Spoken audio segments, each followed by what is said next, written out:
On this episode of the 72CM podcast, What I don't understand is why a man like you took the job in the first place. Why, huh? I wonder myself. No, come on, tell me why. Like a fella I once knew in El Paso. One day, he just took all his clothes off and jumped in a mess of cactus. I asked him the same question, why? And? He said it seemed to be a good idea at the time.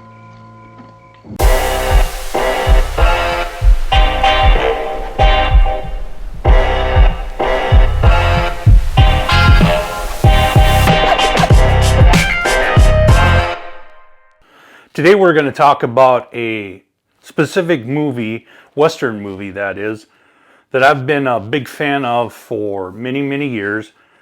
It came out in 1960, and it was one of the most unique Western movies based off a previous movie to ever been filmed.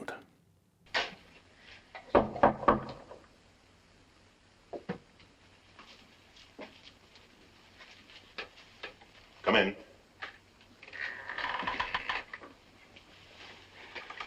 The word is out you're looking for men. That's right. Men who are good with that. I'm good with it. Past? Try me. The Magnificent Seven, which came out in 1960, was based off of a film that was made in Japan a number of years earlier.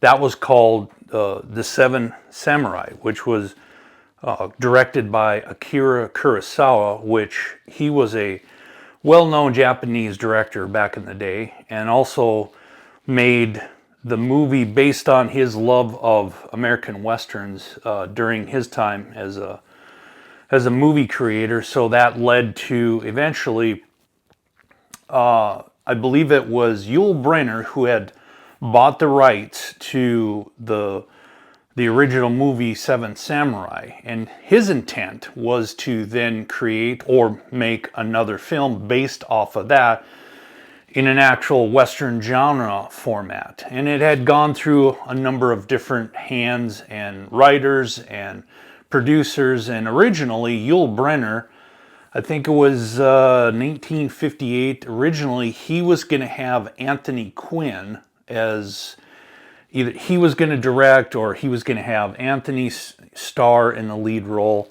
And it ended up being kind of bounced around. There was contracts, and then there was an actual writer strike, I think early 1960s. So it kind of put things, kind of threw everything out of whack, out of balance, and kind of, it was kind of a struggle just to get the movie made.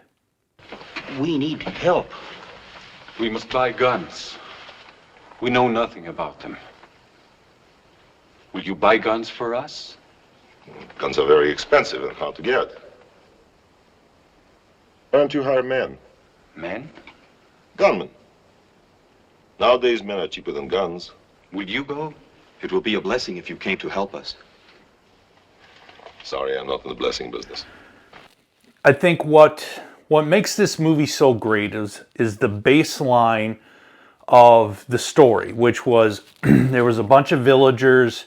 The original Seven Samurai movie was a bunch of villagers who was being hounded by this one, over-the-top type of bully guy that would come in and steal the food and take everything that the farmers would produce and then go take off and create, he was basically a criminal element. So then these poor farmers would hire eventually the Seven Samurai to come and take care of the problem that they have, which basically in the Magnificent Seven, which is that same process. It was a bunch of farmers down in Mexico who were having trouble with this one Mexican leader of a gang and coming in and stealing all their food, and all they could do was just watch and take it all, and it created such an environment. And the storyline was they went to an American town, north of the border, to try and hire these.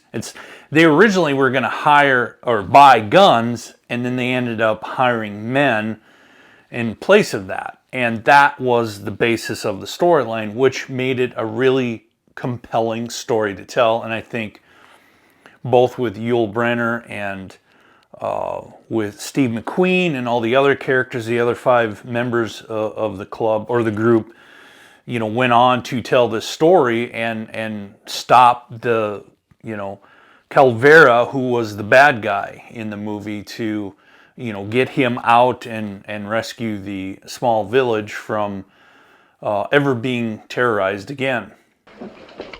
You heard of anything? Yeah. Below the border, shooing some flies away from a little village. Their village. Piece, $20. I think another part of this movie that I truly enjoy is just the writing is great. It really doesn't waste time saying a lot of things. It just gets right to the point.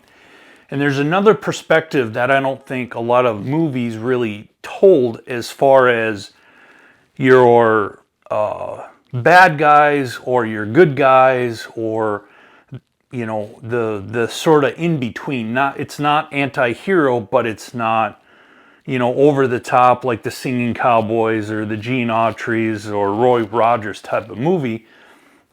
This kind of told a story of, you know, the Magnificent Seven were all in the Old West time. They were all outlaws in one way or another. They were just hired because they were available, and so they told their story from their point of view, that this isn't a glamorous life, because one of the 7 was a very young,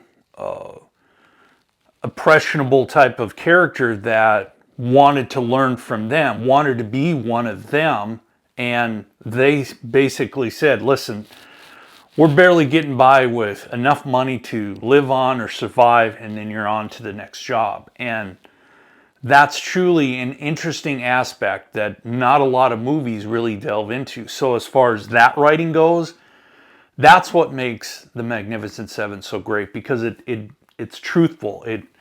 There's always lines between, you know, there's black and white, and then there's lines of gray, and sometimes it's not always pretty, it's not always glamorous, and I think that's the story that it tells that truly makes it a compelling story, a compelling movie that, you know, shoots it straight from the hip, and it gives you the truth, and sometimes that's what we need. 1, 2, 3, 4. 1, 2, 3, 4. 1, 2, 3, 4. Miguel, didn't I tell you to squeeze? Just like when you're milking a goat, Miguel. It's that I get excited. Well, don't get excited. That anything else wouldn't even really compare. And in my mind, this movie is not comparable. Now, you could compare it between Seven Samurai and The Magnificent Seven and see that, okay, if you're a big fan of Japanese movies, Seven Samurai is great. If you're a big fan of Western, you know, the Western genre, Magnificent Seven has to be either in your list, in your video catalog, your DVDs, or on your streaming, any streaming platform. If you've got a list of movies that you have bought, that has to be one of them that you buy. If you've never seen The Magnificent Seven, the 1960 version of The Magnificent Seven, make sure you go find it.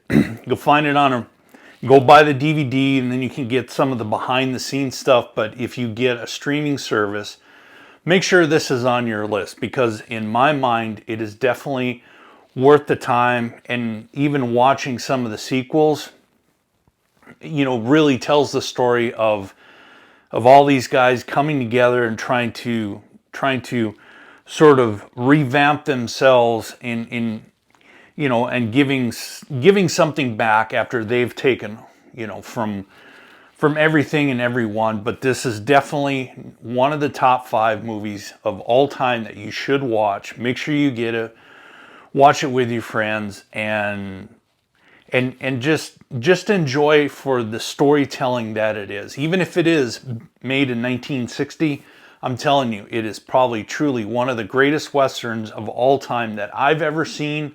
And I think for most people, you will definitely enjoy watching The Magnificent Seven.